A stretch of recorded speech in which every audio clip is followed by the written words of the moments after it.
noneho ikintu nagaye iriya leta igihe yagiyeho mu bihe bibi jenoside irimbanyije ikorwa ariko RPF nayo itoroheye ibice bimwe na bimwe by'igihugu ku buryo no mu byo yavuze sindi kubwaho Theodore yaravuze ngo abatubangamiye mu badukize muri speech ye wari wabona perezida uvuga speech bamuha amashyi nawe akikomera amashyi araho wari wamubona niwe wa mbere nabonye avuze speech bamuhaye amashyi nawe yikomera amashyi ubu ngubu nta mu perezida urimo Jean de Dieu yabidusobanuriye uburyo perezida yigeze kujya gukora mobilisation n'ibifaru bimukikije ari byinshi bashaka kugaragaza yuko batigeze batsindwa yuko imbaraga bakizifite okay zone turquoise burya yari ifite ibanga rihishe zone turquoise yari ifite ibanga rihishe ryari ryapanzwe na bariya Abafaransa Abafaransa baravugaga bati mu Rwanda hari abantu bishwe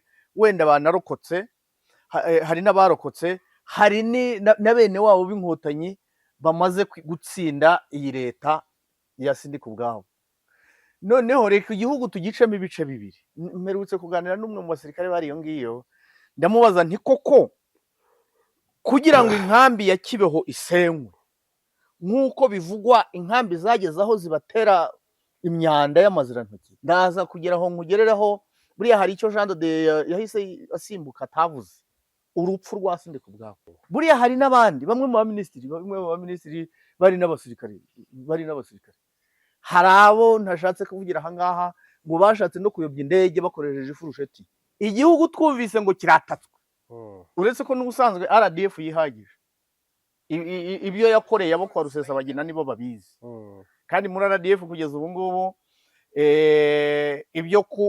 ibyo kurasa hagasigara kajorite ntabwo babikeneye muri RDF ni ukurasa mu kanwa mu jisho no mu mutima nicyo kintu batozwa hari inara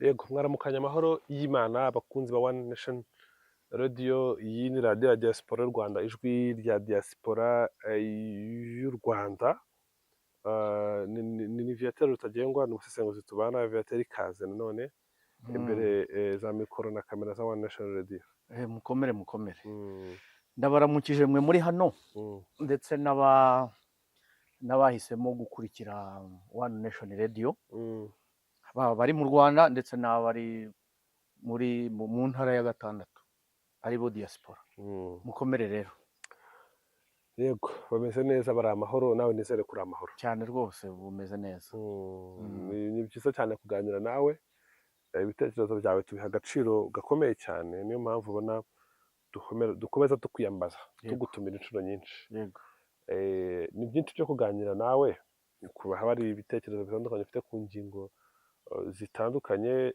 twabonye muri Unity Club Intwararumuri umuryango washinzwe na Madame Jeannette Kagame kugira ngo ubungabunge ubumwe n'ubwiyunge ndetse n'amahoro n'iterambere ry'abanyarwanda ba nyuma ya jenoside yakorewe abatutsi ariko mu bijyanye n'iterambere ry'iterambere ariko nanone n'iterambere mu mibanire cyane cyane icyo kintu cyari gifite ibibazo muri iriya minsi imibanire niyo yagombaga gukorwaho ni Unity Club ibaye itangirwamo ubutumwa butandukanye bukomeye cyane kuko twabonye abagabo barimo nka General Bingira retired sobanura buryo ku rugamba byari bimeze makuru nawe ufite icyo uziho twabonye abarimo Jean de Dieu sobanura ku rugendo rw'ubutanze ubutumwa buremereye bukomeye werekana ukuntu rwose urwango rwari rwaramugiye mu mutima kubera ko rwamubishiyemo imyaka myinshi asobanura ibintu uko biri n'uko bitari kaduhere nko kuri Jean de Dieu usesengura gute ibyo Jean de Dieu avuga uko abivuga ndetse n'icyo ubona bigamije okay icyo bigamije nyine ni ya reconciliation, bwa bumwe n'ubwiyunge. Jean de Dieu yatugaragarije uburyo muri leta yabyirukiyemo, mu by'ukuri yabibaga urwango rw'amacakubiri, cyane cyane urwango rwo kwanga abatutsi. hariya rwose abantu bajya babishidikanyaho babijyaho impaka.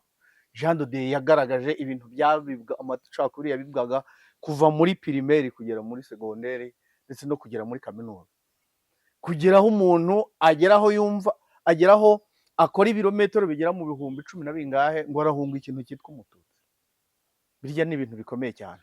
Noneho rero no mu byo yadutekerereje, ariko yabanje no kwisegura pe, ku buryo kwisegura kwe yaravuze ati Jean de Dieu w'ubu si we w'icyo gihe, kuko hari n'abandikaga muri comment ngo twizere ko bahindutse koko, twizere ko bahindutse koko. Burya rero muri Unity Club bajya kumutumira babizi, kubera yuko aba muri association ami yitwa Association Modeste et Innocent. Iyi association hari uwayishinze witwa Modeste Nyirango, yigeze kutwigisha yadukoresheje amahugurwa abanyamakuru, atubwira nyine iyo nzira y'ubumwe n'ubwiyunge uburyo ikorwamo. Noneho rero Jean de Dieu ibyo yadutekereje byose nabonyemo, yagarutse ku bintu nk'abingahe najyaga nibaza. Iriya leta nk'abingahe? Ibintu nka bibiri. Okay. Cyambere, iriya leta ya Sindika Ubwabo, iriya y'isi y'abatabazi, nyamara mu by'ukuri ahubwo yagiyeho nyuma y'urupfu rwa Juvenal Habyarimana. Yego. Burya jewe nanibazaga amaherezo ye n'ibikorwa byakurikiyeho nyuma yo gutsindwa. Urabizi neza yuko iyi leta yagiriyeho hano i Kigali, niba atari muri Jari Club, niba menya ariko nteko ishinga amategeko, menya ariho bayishingiye kuko ntabwo amashusho nyareba neza. Ku nteko se byari gushoboka kandi hari oya ni umenya ari kuri Jari Club, sinzi aho ngaho hafi aho ngaho niho bayishingiye. Ni na guverinoma niyo witegereje amavideo yayo mu by'ukuri uburyo yagiyeho, kandi burya Sindika Ubwabo Theodore banamushyizeho atanabishaka. Yari perezida w'inteko ishinga amategeko yibera i Butare, noneho abasirikare bahita bafata amamodoka bajya kumuzana. cyo bamushyiriyeho i Butare. Bagiye kumuzana i Kigali, kuko ibyo nabyo ndumva narabikurikiranye, narabikurikiye uko bimeze. Noneho ikintu nagaye iriya leta igihe yagiyeho mu bihe bibi, jenoside irimbanyije ikorwa, ariko RPF nayo itoroheye ibice bimwe na bimwe by'igihugu, ku buryo no mu byo yavuze Sindika Ubwabo Theodore yaravuze ngo abatubangamiye mu badukize. Muri speech ye wari wabona perezida uvuga speech bamuha amashyi nawe akikomera amashyi? Araho wari wamubona? Niwe wa mbere nabonye avuze speech bamuhaye amashyi nawe yikomera amashyi. Ubu ngubu nta mu perezida uburimo. Noneho rero mu ihunga ryayo bava i Kigali bahungira Igitarama, bava n'Igitarama berekeza Igikongoro, bava n'Igikongoro berekeza hakurya i Bukavu. Burya nari ntaramenya urugendo rwabo uko byagenze, ariko Jean de Dieu yadusobanuriye uburyo nyuma yaho bahoraga bagenda bamobiliza abaturage bababwira bati mwihangane, ni repris militaire dukoze.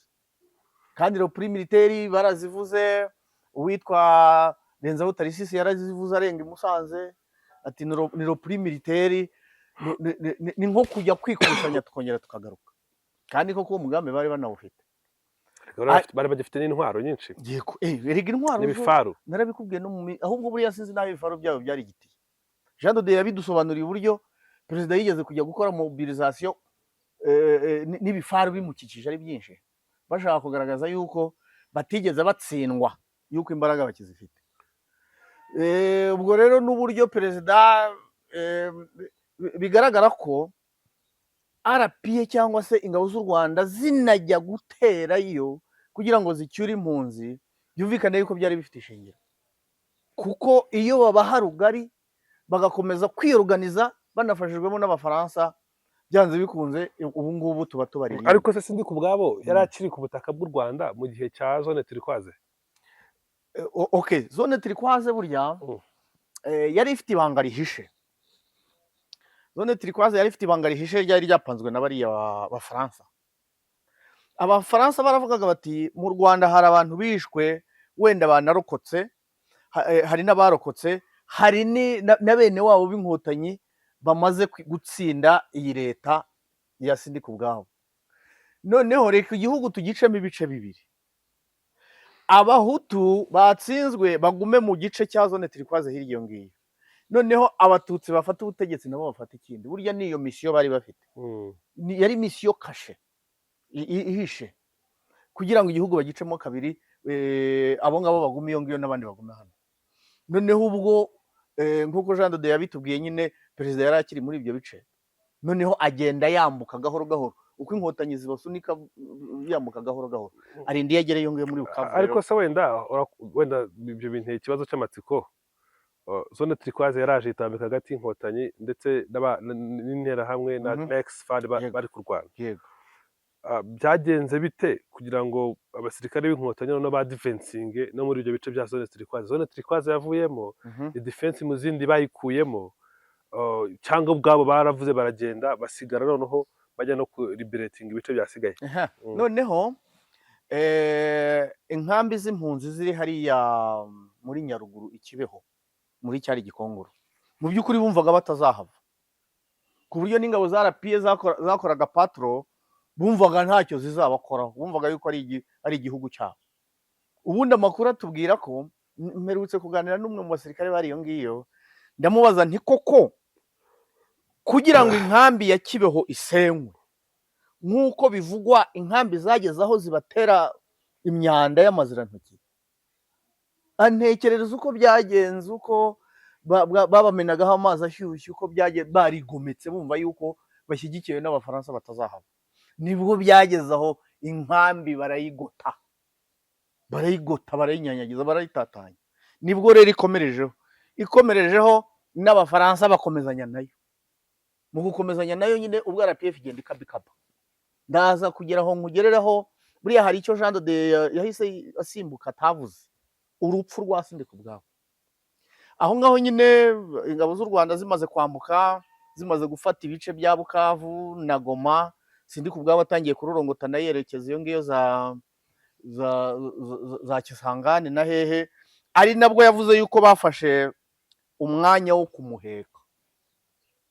Ahubwo Jean de Dieu aranakomeye, umuntu ugira amahirwe yo guheka perezida, umuntu wari hafi ya perezida, uretse ko kiriya gihe nta na perezida wari urimo. Noneho aho yatugereye ko bageze aho bakamurambika hasi, kandi yaravuze ngo muramenye sinzafatwe. Andi makuru wenda Jean de Dieu atabashije kuvuga, ni uko byageze aho asaba abarinzi be kumurasa, baramurasa, barangije bamutaho. Buriya yatakaye hariya mu ishyamba. Abarinzi ba Sindikubwabo yego barabaje pe, ba Sindikubwabo nibo bamwirasiye. Yego nibo bamwirasiye, nicyo amakuru avuga. Ariko ubwo yakomesanyije n'ubundi n'abarabaje pe ba Habyarimana, juste nibo bari bamurinze, nibo bari bamurinze. Noneho sasa nibo yasabye kumurasa, ndetse ngo binagizwemo uruhare n'umuhungu we, kuko Jean de Dieu yaravuze ati yararwaye ashaje. Burya Sindikubwabo bivuga yuko yari yifitiye ubwandu bwa VIH, kandi icyo gihe nta miti yabagaho, wenda ngo yabasha kuresistinga agende. Abonye rero ibintu bibaye bibi, nibwo yasabye kuba murasa. Nicyo Jean de Dieu atatubwiye, kuko yaravuze ati niba yaragarutse mu Rwanda, niba yaragiye ntabyo, naho ngaho byagarukiye. Noneho icyo ni kimwe mu byo namenyeye hariya.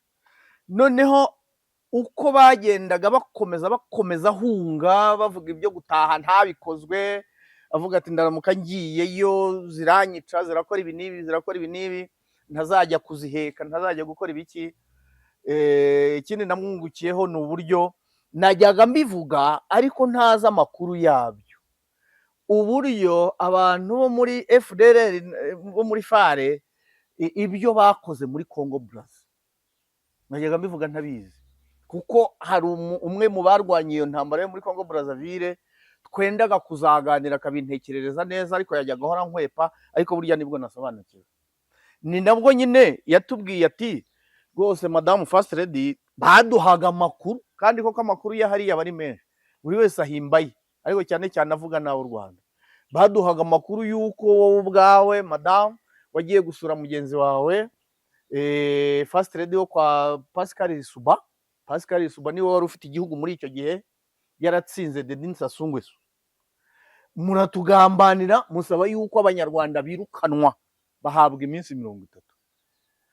Ati nyuma yaho nibyo byatumye bakuru bacu bajya kurwanirira Denis Sassou Nguesso bamusubiza ku butegetsi, kubera yuko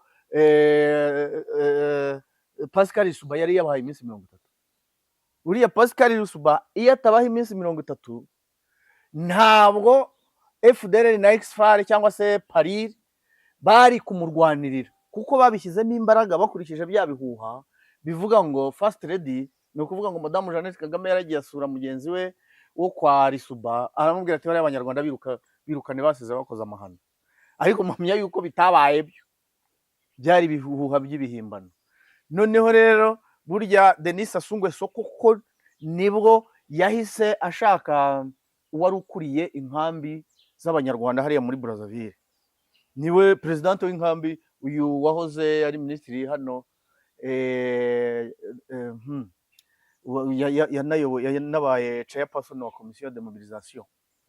Buri gihe ngiye kumuvuga sinzi impamvu itanyibagira w'umudamu Madamu Fatumana wenda ari buze, yari president w'inkambi yaho ngaho. Noneho muri iyo myaka n'uburi icyo gihe, yego nyine ngiye kwibuka abambeshya komeza. Yego. Noneho Serafina Mukantabana, yego, niwe wari president w'inkambi y'impunzi hariya muri Congo Brazzaville. Buriya ngo kwa president yagendaga yisanga, niko amakuru agengeraho, kuko Denis Sassou Nguesso yaramutumiye aramubwira ati ariko mu bantu muri kumwe bari abasirikare nta bashobora kumfasha. Nguko uko rero bamwe muri FDLR na Paril, urabizi ko yageze amazina menshi, bahise baza bajya ku ruhande rwe baramurwanirira, birukana Pascal Lissouba. Noneho Denis Sassou Nguesso ahita ajya ku butegetsi, ari nawe uri ubu ngubu. Aho ngaho nibwo namenye impamvu. Icyo gihe bari bakiri FAR, ex-FAR, bari batarabaye FDLR. Paril, yes. Yego, ni Paril na Ariri byose bagiye bahindagura bitewe n'umutegetsi wabo wabaga ariho. Aho rero niho nungukiye uburyo abantu bo muri Paril cyangwa se bo muri FAR bashyizeho Denis Sassou Nguesso, nuko Pascal Lissouba yari yahaye abanyarwanda bose iminsi 30. Bahitamo rero kurwanirira uwari watsinzwe amatora kugira ngo bakureho bikize uwabahaye igihe cyo gutaha. Ibyo ni bimwe mu byo nungukiye mu bya Jean Dodier. Noneho rero ikindi buriya namwungukiyeho aho amariye kugera muri bya bihugu, niba ari Cameroon, niba ari muri Zambia na hose, ahantu ingabo zabagose zikabagarura mu Rwanda, bakavuga bati ubu nta kundi bigomba kugenda, mugomba gusubira iwanyu mu Rwanda. Aha ngaha nakubwira ngo ni ya leta nziza itifuzaga yuko abana bayo bakomeza kurorongotana. Ibaze abantu abenshi basize bakoze amahano mu Rwanda, ariko aho bagiye mu bihugu byose uranabakurikiranye, usabye ibyo bihugu kubafata bikabagarura. Burya hari benshi baje muri ubwo buryo. Nawe ubwe yaravuze ngo nkigera mu Rwanda nabeshyaga yuko naje ku bushake, atariko mu by'ukuri nashidutse zingejeje mu Rwanda. Yose kugenda uhunga inyenzi ni nka bya binde bya uyu Gakwerere burya igihe namubonaga hariya mu mavideo ya hariya, naratekereje ariko nk'uyu muntu yavuye mu Rwanda, menya yarisubiye Tonasi imbizi, ahunga inyenzi, ntiburiya imbere ya generali Nkubito wari ugiye kumwakira, ntiburiya yatekerezaga iki? Yaravugaga ngo narazihuze none kera kabaye ziranshyikiriye, zirashyize ziranshyikiriye, kera kabaye imyaka yose amaze hari yarwana harimba nagira gute, zirashyize ziramushyikira. Na Jean Dodier rero nuko yagiye kubona yisanze Kigali. Buriya hari n'abandi bamwe mu baminisitiri bari n'abasirikare, hari abo ntashatse kuvugira aha ngaha ngo bashatse no kuyobya indege bakoresheje ifurusheti zibagaruye, reka mvuge gutya, bajyana ifurusheti hahandi ku rugi aho abapilote baba bicaye bajya guharagata ngo bakingure bagerageze gutera ubwoba detura indege bayisubiza ahandi, ariko nabo bashiduka bageze i Kigali kandi baraje bayobora ingabo, abandi bakora muri leta majoro, umwe ayobora ingabo undi akora muri leta majoro, bari baturutse ahantu bakoreye ingando hariya kuri Muhazi Iduha, niho baraza, umwe akora muri leta majoro, umugore atwara muri leta majoro, umugabo ajya mu kuyobora ingabo. Ubu ngubu nibo bantu bakomeye hano mu gihugu. Icyo gihe si iyo babareka bakarorongotana, ubu ntibaba barapfiriye. Ariko noneho bigaragaza ubudasa bw'iyi leta yacu nk'uko Jean de Dieu yabivuze. Hanyuma rero amagambo yahavugiye agaragaza nyine ubumwe n'ubwiyunge. Ubundi ariya ni amagambo, kiriya kiganiro cye ejo ngisubiza kuri radiyo aho nkorera, abantu banyohereje message cyane cyane nk'umuntu utagitangiye, kuko urabona habanje General Kabarebe, noneho hakurikiraho Jean de Dieu, General Bingira, hakurikiraho Jean de Dieu, uwaze afatiye hagati agakurikirana ibyo Jean de Dieu yavugaga, yaranyandikiraga ati noneho Viateur urayikoze, ibyo ni ibishyuzanye kuri radiyo. Ariko noneho kubera batari bazi aho ikiganiro cyatangiriye, kambe munini ikiganiro kiryoshye cyane. Uriya mugabo ni umuhanga cyane, nawe azi kuvuga cyane cyane ko ari n'umunyabutare, buryo abanyabutare bifite ubwenge karemano. Yego muri komenti hari abantu, ubwo sinzi wenda kategori iri bubashyiremo, bamuvuga ukunda, ariko buri kiganiro cyose kibaye ntihabura komenti nk'izo ngizo, bavuga ko ibintu avuga ari ibintu bitameze neza, cyane cyane kategori y'abavuga ibi ngibi. Urabizi, usobanura iki ku bantu nk'aba bavuga ko ibyo ari kuvuga ntawe bitandukanye n'ibyo Bamporiki yavuze, gucinya inkoro ari ugushakisha ubundi buryo bwo gushaka ibibazo bindi bitandukanye bijyanye no kuba ku murongo muzima, mu kwerekana ko ari ibyo uri kudinawusinga.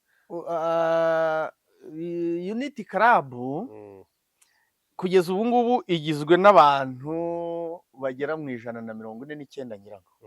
Ni ukuvuga ngo ugiye kubara kabineti yacu, abantu bamaze kuyikandagiramo kuva yabaho, kuva Unity Club yatangira muri 1996. Unity Club ni abakandagiye muri guverinoma ndetse n'abo bashakanye.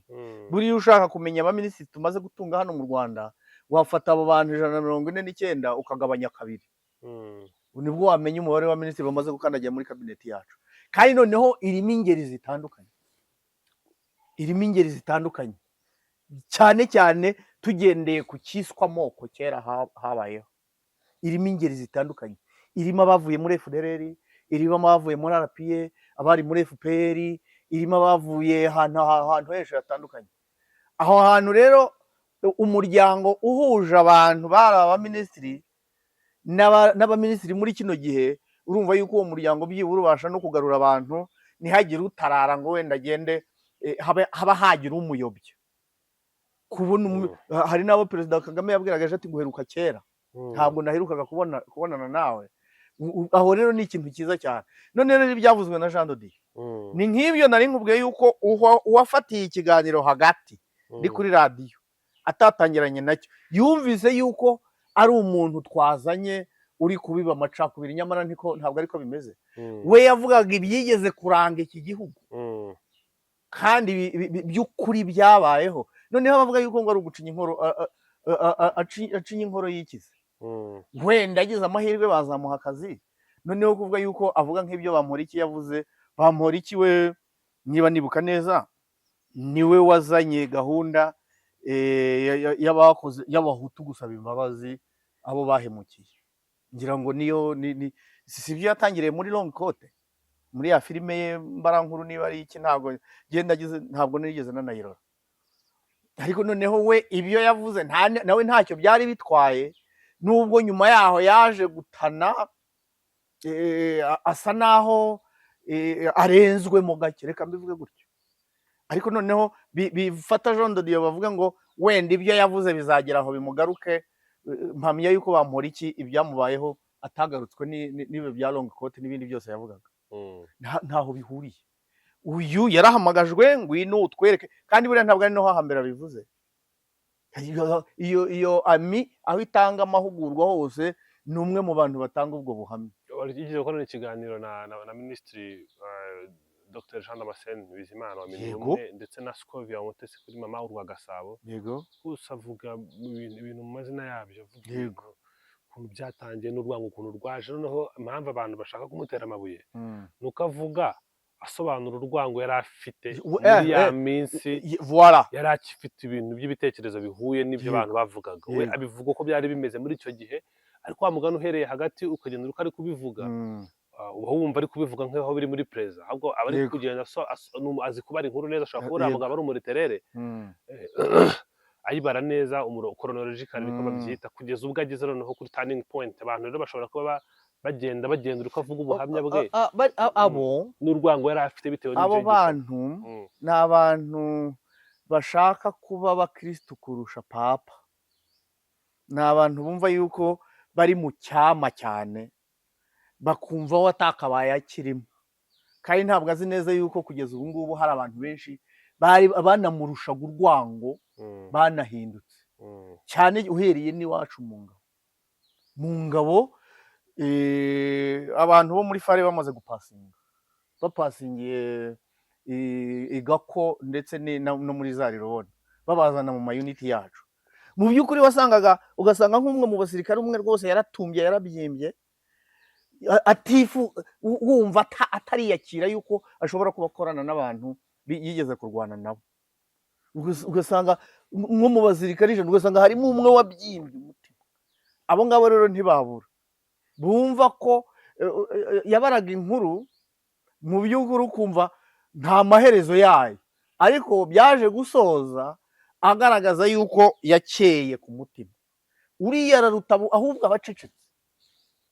Buriya guceceka nibyo bibi.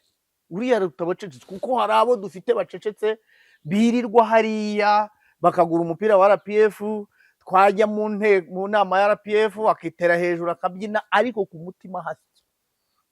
Ibyo rero bitandukanye n'abashaka kwigira kwigira umukristo kurusha papa.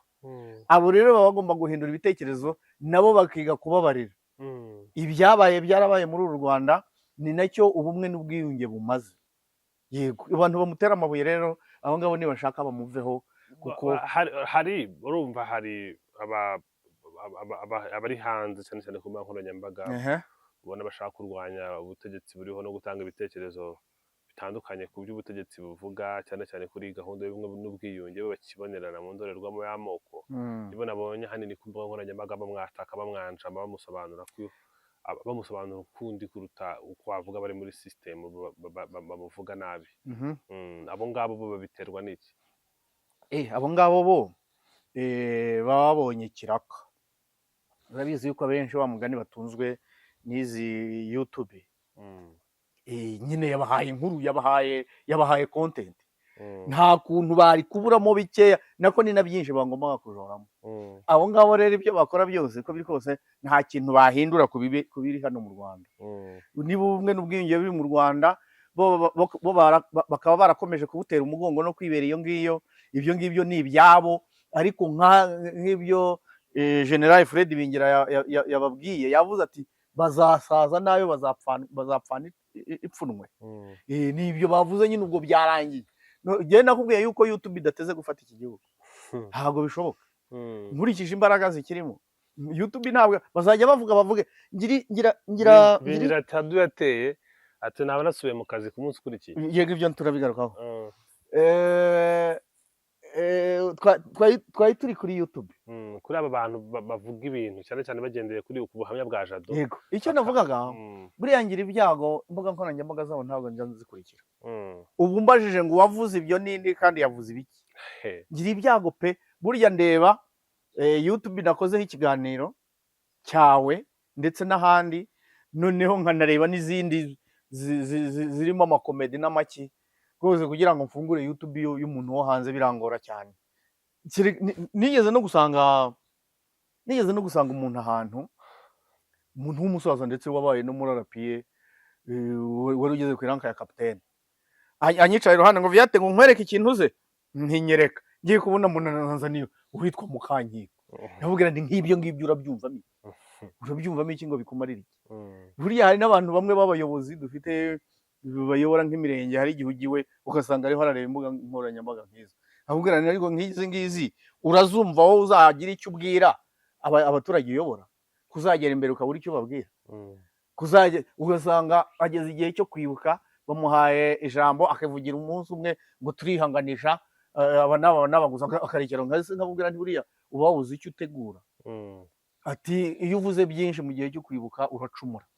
Hmm. Abo rero baba bayobejwe nabo. Mm. Ibyo rero singira amahirwe yo kuzireba, wapi byarananiye, nta nubwo nanabyitaho, genda biri hano mu gihugu ngakurikirana ibyo abayobozi bacu bavuze. Mm. Noneho warumbajije no kuri Kuri Generali General Bingira. Fred Bingira. Mm. Generali Fred Bingira buriya nawe yatanze ikiganiro cyiza cyane, avuga ati ubu ngubu biramutse bikomeye, nabonye yabwiraga umugaba w'ingabo ati u Rwanda ruramutse rutewe mu masaha 8 gusa, izi ngabo zose ubona zinyanyagiye aha ngaha mu gihugu ari abamotari, erega yaranaziyoboye by the way, zari za force. Ubu ngubu za force zifitwe na Major General Alex Kagame. Aherutse no kudukoresha inama hariya kuri Yerika, azanye ubutumwa yari yahawe na nyakubahwa CIC, nyakubahwa umugaba w'ikirenga w'ingabo z'u Rwanda, avuga ati genda undebera uko basa, genda undebera uko bameze, ariko yashimishijwe n'uko icyambere barakeye, bameze neza, nta muntu ubonana umujinya cyangwa umushirira, reka bose bameze neza nkuko nanjye mbona hano tuganira. Noneho rero sasa wa mugani wa Generali Fred Bingira, igihugu twumvise ngo kiratatswe, uretse ko n'ubusanzwe RDF yihagije, ibyo yakoreye abo kwa Rusesabagina nibo babizi, kandi muri RDF kugeza ubu ngubu ibyo kurasa hagasigara kajorite ntabwo babikeneye. Muri RDF ni ukurasa mu kanwa, mu jisho no mu mutima, nicyo kintu batozwa hari inara. Abana b'ibigirigiri b'abasore bararasa ku buryo mu bantu 100 ntabwo bifuza yuko haroko kumwe wo kujya kubara inkuru gusa. Niko byagendekeye burya ba Rusesabagina P5 bose hariya muri Nyungwe na ruguru. Noneho rero haramutse habaye nk'igitero gikomeye, uretse ko ntabona umuntu wabasha kukirema ngo kibeho, sinzi naho cyaturuka. Noneho kiramutse kibayeho, aba reserve force bamoto bari mu mamodoka, bari mu maoffice, abari imbere ya kamera ahantu hose, mu masaha 8 itegeko risohotse yuko reserve force wese akenewe mu kigo cya gisirikare kimwegereye, nta nubwo byatwara iminota 30. Aba reserve force igihe muri Kongo barashe ibugeshe, hari igihe bigeze kurasa amabombe menshi ibugeshe, ruguru iriya muri Musanze niba atari Rubavu, bararasa ibintu biteye ubwoba. Noneho hari inama imwe y'aba reserve force yari yabereye kuri iriya stade y'i Musanze. Aba reserve force batari ko fande, nibizo ngabo ziri mu service zananiwe, mwaretse tukajya kwikorera akazi. Iyo Kongo bavuga turayizi, twayirwaniyemo, twebwe mureke tujye kwikorera akazi ko gasuzuguro ntabwo tugashaka. Nukuvuga ngo igihugu kiramutse gitewe, Nduguyango n'abariya bamugariye ku rugamba baravuga bati natwe ubwacu twagenda, niyo twazajya twoza amasahani abandi barira, ukicara byiburuka n'abahatira ibirayi, ariko ukitwa yuko uri ku kazi. Bira rero Afande Bingira yavugaga nibyo koko, reserve force ni ukugenda bakambara uniform, bakagenda bagakaba muri ibi bihugu, muri aho force zindi ziri, abandi bakagenda. Ni nabyo yavugaga ati aba bantu buriya ni nko gushimangira ko aba bantu bari hanze mu by'ukuri n'abarwanyi barwanya intambara zitandukanye nyinshi ziriya zose tujya tugarukaho.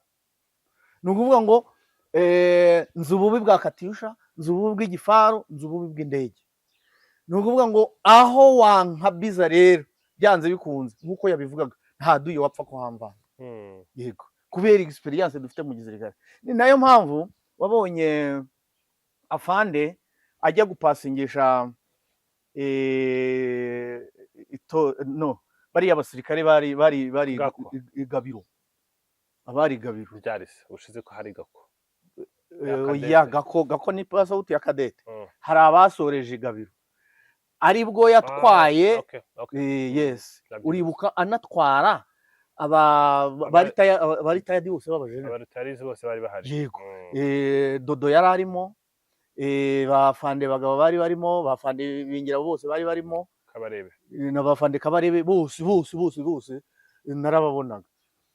Niyo mpamvu afande Mubaraka Muganga bamaze kumwereka ingabo ahita amwerekana ba bandi yari yamubwiye tubazane aho bari bahagaze ku ruhande yahise abamwereka noneho ahita ababwira ngo na awa wamefanye kazi nzuri sana yego n'aba bakoze akazi kanini burya ni nkaho yakababwira ati nimuze murebe ingabo mfite murebe aho zigeze ziga zitoza noneho mumenye igihe nzabakenera ikigero muzaba musanze icyo ari cyo burya nicyo bivuze ni ukuvuga ngo nubwo bari bambaye amakositimu yabo ariko menya yuko nk'abari abajenerali bo bafite na ya myenda yabo ya ceremony burya yo barayibitse iwabo nk'igihe cya Liberation Day baseruka kuri stade Amahoro bayambaye burya rero ni ukuvuga ngo ingabo turacyari kumwe bariya bose baraje turi kumwe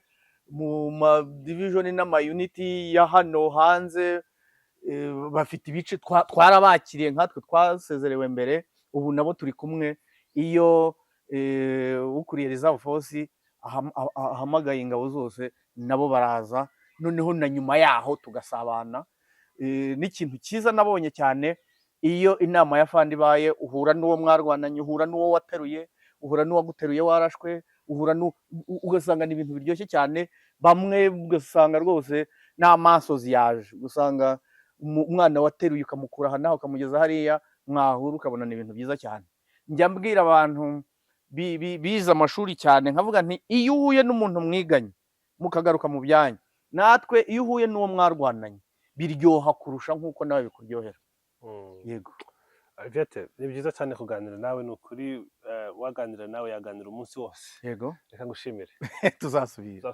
turacyari kumwe asante sana.